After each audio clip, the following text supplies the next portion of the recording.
ನಮಸ್ಕಾರ ಸ್ನೇಹಿತರೆ. ನಾನು ಇವತ್ತು ಮನೆಯಲ್ಲೇ ಮಶ್ರೂಮ್ ಮಂಚೂರಿಯನ್ನ ಯಾವ ರೀತಿ ಮಾಡೋದು ಅಂತ ತೋರಿಸ್ತಾ ಇದ್ದೀನಿ. ಬನ್ನಿ. ಹಾಯ್. ಮೊದಲಿಗೆ ನಾವು ಬೇಕಾಗಿರೋ ಪದಾರ್ಥಗಳನ್ನು ನೋಡೋಣ ಬನ್ನಿ.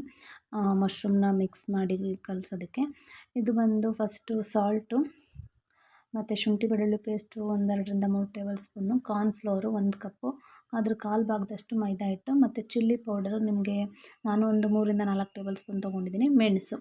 ಮೆಣಸಿನ ಪುಡಿ ಅದಷ್ಟನ್ನು ರೆಡಿ ಮಾಡ್ಕೊಂಡಿದ್ದೀನಿ. ನಾನು ರೆಡ್ ಚಿಲ್ಲಿ ಪೌಡರ್ನ ಮನೇಲೇ ಮಾಡಿರೋವಂಥದ್ದನ್ನು ಯೂಸ್ ಮಾಡ್ತಾಯಿದ್ದೀನಿ. ಯಾಕೆ ಅಂದರೆ ಕಲರ್ ತುಂಬ ಚೆನ್ನಾಗಿ ಬರುತ್ತೆ. ಇದ್ರದ್ದು ನಿಮಗೆ ಲಿಂಕ್ ಬೇಕು ಅಂತ ಹೇಳಿದ್ರೆ ಯಾವುದೇ ಮಿಷನ್ಗೆ ಹೋಗದೆ ಮಿಕ್ಸಿನಲ್ಲೇ ಪುಡಿ ಮಾಡಿ ನಾನು ರೆಡಿ ಮಾಡ್ಕೊಂಡಿದ್ದೀನಿ. ಚಿಲ್ಲಿ ಪೌಡರು ಡಿಸ್ಕ್ರಿಪ್ಷನಲ್ಲಿ ಹಾಕಿರ್ತೀನಿ, ಒಂದು ಸರಿ ನೋಡಿ. ಮೊದಲಿಗೆ ಈಗ ಮಿಕ್ಸ್ ಮಾಡ್ಕೊಳ್ಳೋಕ್ಕೆ ಅಂತ ಎಲ್ಲನೂ ಹಾಕ್ಕೋತಾ ಇದ್ದೀನಿ. ಕಾರ್ನ್ಫ್ಲೋರ್ನ ಹಾಕ್ಕೋತಿದ್ದೀನಿ ಮೊದಲಿಗೆ. ಕಾರ್ನ್ಫ್ಲೋರ್ ಜೊತೆಗೆ ಸ್ವಲ್ಪ ಮೈದಾ, ಅಂದರೆ ಅದ್ರ ಕಾಲು ಭಾಗ ಅಥವಾ ಕಾಲು ಭಾಗಕ್ಕಿಂತ ಸ್ವಲ್ಪ ಕಡಿಮೆ ಇರಬೇಕು ಮೈದಾ ಹಿಟ್ಟನ್ನು ಹಾಕ್ಕೊತಾ ಇದ್ದೀನಿ. ಶುಂಠಿ ಬೆಳ್ಳುಳ್ಳಿ ಪೇಸ್ಟು ಆ್ಯಡ್ ಮಾಡಿ, ಚಿಲ್ಲಿ ಪೌಡರ್ ಮತ್ತು ಮೆಣಸಿನ ಪುಡಿನೂ ಕೂಡ ಆ್ಯಡ್ ಮಾಡ್ತಾಯಿದ್ದೀನಿ. ಇದ್ರ ಜೊತೆಗೆ ಉಪ್ಪನ್ನು ಆ್ಯಡ್ ಮಾಡಿ ಫಸ್ಟು ನಾವು ಇದನ್ನು ಡ್ರೈ ಆಗಿ ಕಲಿಸ್ಕೋಬೇಕಾಗತ್ತೆ. ಯಾಕೆ ಅಂದರೆ ನೀಟಾಗಿ ಮಿಕ್ಸ್ ಆಗಬೇಕು ಎಲ್ಲ ಕಡೆ ಅಂತ ಹೇಳಿ ಅದನ್ನು ನೀಟಾಗಿ ಮಿಕ್ಸ್ ಮಾಡಿಕೊಂಡ ನಂತರ ನಾವು ಅದನ್ನು ನೀರನ್ನು ಹಾಕಿ ಕಲಿಸ್ಕೋಬೇಕಾಗತ್ತೆ. ಇದು ಯಾವ ರೀತಿ ಕಲಿಸ್ಕೋಬೇಕಂತ ಹೇಳಿದ್ರೆ ತುಂಬ ಗಟ್ಟಿನೂ ಮಾಡಬಾರ್ದು, ಅಂದರೆ ಬೋಂಡ ಹಿಟ್ಟಿನ ಹದ ಇರುತ್ತಲ್ಲ ಅದಕ್ಕಿಂತ ಸ್ವಲ್ಪ ಗಟ್ಟಿ ಇರಬೇಕು. ಯಾಕೆಂದರೆ ಅದು ನೀಟಾಗಿ ಬ್ಲೆಂಡ್ ಆಗಬೇಕು ಮಶ್ರೂಮಿಗೆ. ಹಾಗಾಗಿ ನಿಧಾನಕ್ಕೆ ಸ್ವಲ್ಪನೇ ಹಾಕ್ಕೊಂಡು ಕಲಿಸ್ಕೋಬೇಕು. ಮಶ್ರೂಮ್ ಕಾರ್ನ್ಫ್ಲೋರ್ ಹಾಕೋದ್ರಿಂದ ನಾವು ಮಶ್ರೂಮ್ ತುಂಬ ಕ್ರಿಸ್ಪಿಯಾಗಿ ಚೆನ್ನಾಗಿ ಬರುತ್ತೆ.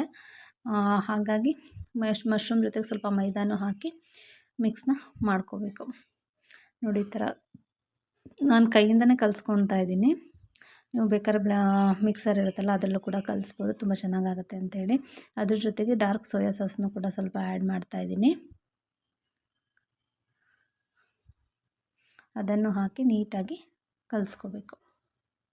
ನೋಡಿ, ಇದು ಕಲರ್ ಎಷ್ಟು ಚೆನ್ನಾಗಿ ಬಂದಿದೆ ಅಂತ. ಮನೇಲಿ ಮಾಡಿರೋ ಚಿಲ್ಲಿ ಪೌಡರ್ ಆಗಿರೋದ್ರಿಂದ ಕಲರ್ ತುಂಬ ಚೆನ್ನಾಗಿ ಬಂದಿದೆ. ನೀವು ಆ ಪುಡಿ ಇಲ್ಲ ಅಂತ ಹೇಳಿದ್ರೆ ಒಂದು ಸ್ವಲ್ಪ ಕಲರ್ ಬೇಕು, ರೆಡ್ ಕಲರ್ಗೆ ಬರಬೇಕು ಅನ್ನೋ ಹಾಗಿದ್ರೆ ಕಾಶ್ಮೀರಿ ಚಿಲ್ಲಿ ಪೌಡರ್ನ ಅಂಗಡಿಯಲ್ಲಿ ಸಿಗುವಂಥದ್ದನ್ನು ಯೂಸ್ ಮಾಡ್ಬೋದು. ಸ್ವಲ್ಪ ತೆಳುವಾದರೆ ಸ್ವಲ್ಪ ಹಿಟ್ಟನ್ನು ಕಾರ್ನ್ಫ್ಲೋರ್ನ ಹಾಕಿ ಮತ್ತೆ ಮಿಕ್ಸ್ನ ಮಾಡ್ಕೋಬೇಕಾಗತ್ತೆ. ನೋಡಿ, ಈ ಹದಕ್ಕೆ ನಾನು ಕಲಸಿಟ್ಕೊಂಡಿದ್ದೀನಿ. ಇದಕ್ಕೆ ನಾನು ಮಶ್ರೂಮ್ನ ಆ್ಯಡ್ ಮಾಡ್ಕೋತೀನಿ. ಮಶ್ರೂಮ್ನ ನೀಟಾಗಿ ತೊಳೆದು ಮೇಲ್ಗಡೆ ಇರೋವಂಥ ಒಂದು ಸಿಪ್ಪೆನ ತೆಗೆದ ನಂತರ ಇದಕ್ಕೆ ಆ್ಯಡ್ ಮಾಡ್ತಾಯಿದ್ದೀನಿ. ಈ ಥರ ಕಲಸಿಟ್ಟು ಸ್ವಲ್ಪ ಒಂದು 5 ನಿಮಿಷ ಬಿಟ್ಟು, ಒಂದು 5-10 ನಿಮಿಷ ಬಿಟ್ಟು ನಾವು ಎಣ್ಣೆನ ಕಾಯಕ್ಕಿಟ್ಟು ಎಣ್ಣೆ ಒಳಗಡೆಗೆ ಹಾಕಬೇಕಾಗತ್ತೆ. ನಾನು ಹತ್ತತ್ರ 2 ಪ್ಯಾಕೆಟಷ್ಟು ಮಶ್ರೂಮ್ನ ತೊಗೊಂಡಿದ್ದೀನಿ. ಹಾಗಾಗಿ ಅದು ಎಷ್ಟು ಒಂದು 4 ಮೆಂಬರ್ಸಿಗೆ ಸಾಕಾಗುತ್ತೆ. ಅದು ಒಂದು 4 ಪ್ಯಾಕೆಟ್ ಇರೋದ್ರಿಂದ, ಅಂದರೆ ನಾವು ಔಟ್ಸೈಡ್ ಏನು ತಿಂತೀವಿ ಅದಕ್ಕಿಂತ ಜಾಸ್ತಿನೇ ಬರುತ್ತೆ, ಅಂದರೆ ರುಚಿಯಾಗಿ ಟೇಸ್ಟಿಯಾಗಿರುತ್ತೆ. ನೋಡಿ, ಈ ಥರ ಒಂದೊಂದೇ ಮಶ್ರೂಮ್ನ ನಾವು ಯಾವ ಶೇಪಿಗಾದರೂ, ಅಂದರೆ ನಾನು ಒಂದು ಮಶ್ರೂಮ್ನ ದಪ್ಪ ಇರೋದನ್ನು ಒಂದು 3 ಪೀಸ್ ಮಾಡಿದ್ದೀನಿ, ಇಲ್ಲ ಒಂದು ಸಣ್ಣದಿದ್ರೆ 2 ಪೀಸ್ ಮಾಡಿದ್ದೀನಿ. ಆ ಥರ ನಮ್ಗೆ ಯಾವ ಸೈಜ್ ಬೇಕು ಆ ಸೈಜ್ಗೆ ಕಟ್ ಮಾಡ್ಕೊಂಡಿರ್ತೀವಲ್ವ, ಅದನ್ನು ಈ ರೀತಿ ಬಿಡಿ ಬಿಡಿಯಾಗಿ ಎಣ್ಣೆ ಒಳಗಡೆಗೆ ಹಾಕಬೇಕಾಗತ್ತೆ. ಸ್ವಲ್ಪ ಹಾಕಿ ಅದನ್ನು ತಿರುವ ಹಾಕಿ ಕೂಡ ಬೇಯಿಸಬೇಕು.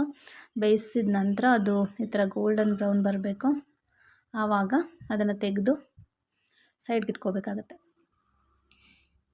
ಇದೇ ರೀತಿ ನಾವು ಎಷ್ಟು ಮಾಡಿರ್ತೀವೋ ಅಷ್ಟನ್ನು ಕೂಡ ಎಣ್ಣೆಗೆ ಹಾಕಿ ಎತ್ತಿಟ್ಕೊಂಡ ನಂತರ ಅದಕ್ಕೆ ನಾವು ಒಂದು ಮಶ್ರೂಮ್ ಮಂಚೂರಿ ಮಾಡೋಕ್ಕೆ ರೆಡಿ ಮಾಡ್ಕೊಳ್ಳೋಣ ಬನ್ನಿ. ಅದಕ್ಕೆ ನಾನು ಫಸ್ಟು ಎಣ್ಣೆ ಕಾಯೋಕ್ಕೆ ಅಂತ ಇಟ್ಟಿದ್ದೀನಿ. ನಾನು ಮಶ್ರೂಮ್ ಏನು ಬೇಯಿಸಿದ್ನೋ ಅದೇ ಎಣ್ಣೆ ತೊಗೊಂಡಿದ್ದೆ, ಹಾಗಾಗಿ ಕಲರ್ ಹಾಗೇ ಇದೆ. ಒಂದು 2-3 ಟೇಬಲ್ ಸ್ಪೂನಷ್ಟು ಎಣ್ಣೆನ ತೊಗೊಂಡಿದ್ದೀನಿ.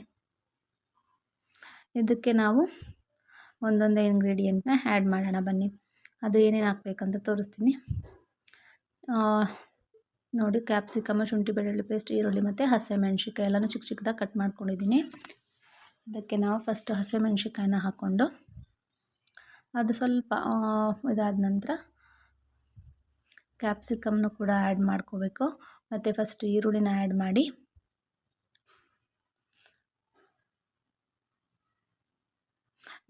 ನಮಗೆ ಡ್ರೈ ಗೋಬಿನೇ ಸಾಕು ಅಂತ ಹೇಳಿದ್ರೆ ಡ್ರೈ ಗೋಬಿ ತಿನ್ನೋಕ್ಕೂ ಕೂಡ ತುಂಬ ಚೆನ್ನಾಗಿರುತ್ತೆ. ಇಲ್ಲ ನಮಗೆ ಮಂಚೂರಿ ಥರನೇ ಬೇಕು ಅಂತ ಹೇಳಿದ್ರೆ ಈ ರೀತಿ ಮಾಡ್ಕೋಬೇಕಾಗತ್ತೆ. ಕ್ಯಾಪ್ಸಿಕಮ್ನ ಆ್ಯಡ್ ಮಾಡಿದ್ದೀನಿ.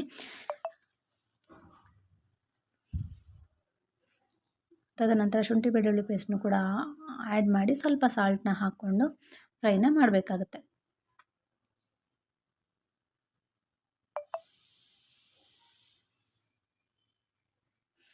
ಅದಕ್ಕೆ ನಾನು ಗ್ರೀನ್ ಚಿಲ್ಲಿ ಸಾಸ್ನ ಆ್ಯಡ್ ಮಾಡ್ತಾಯಿದ್ದೀನಿ. ನಿಮಗೆ ಮನೇಲಿ ರೆಡ್ ಚಿಲ್ಲಿ ಸಾಸ್ ಇತ್ತು ಅಂದರೆ ರೆಡ್ ಚಿಲ್ಲಿ ಸಾಸ್ನು ಕೂಡ ಆ್ಯಡ್ ಮಾಡ್ಬೋದು.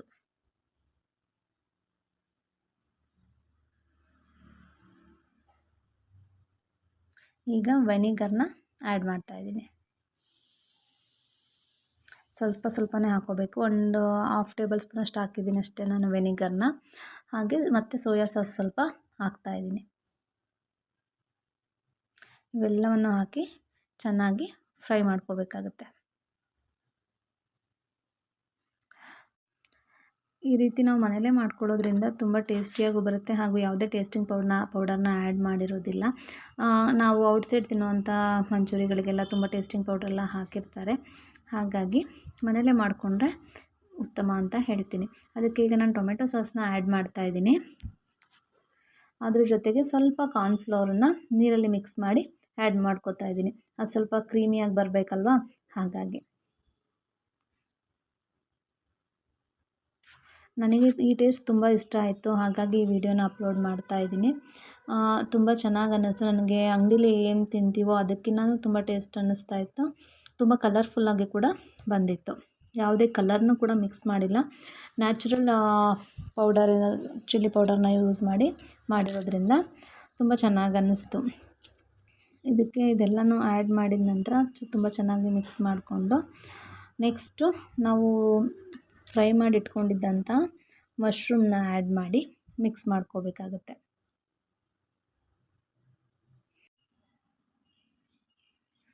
ನೋಡಿ, ಅದನ್ನು ಮಶ್ರೂಮ್ನ ಹಾಕಿದ ನಂತರ ಈ ಥರ ಚೆನ್ನಾಗಿ ಮಿಕ್ಸ್ ಮಾಡಿ ನಂತರ ಕೊತ್ತಂಬರಿ ಸೊಪ್ಪನ್ನು ಹಾಕಿ ಮಿಕ್ಸ್ ಮಾಡಿಕೊಂಡ್ರೆ ಮಶ್ರೂಮ್ ರೆಡಿ ಟು ಈಟ್. ನೋಡಿ, ಈ ವಿಡಿಯೋ ನಿಮಗೆ ಇಷ್ಟ ಆಗಿದ್ದರೆ ನನ್ನ ಚಾನಲ್ನ ಸಬ್ಸ್ಕ್ರೈಬ್ ಮಾಡಿ ಅಂತ ಹೇಳ್ತಾ ವಿಡಿಯೋನ ಮುಗಿಸ್ತಾ ಇದ್ದೀನಿ. Thank you.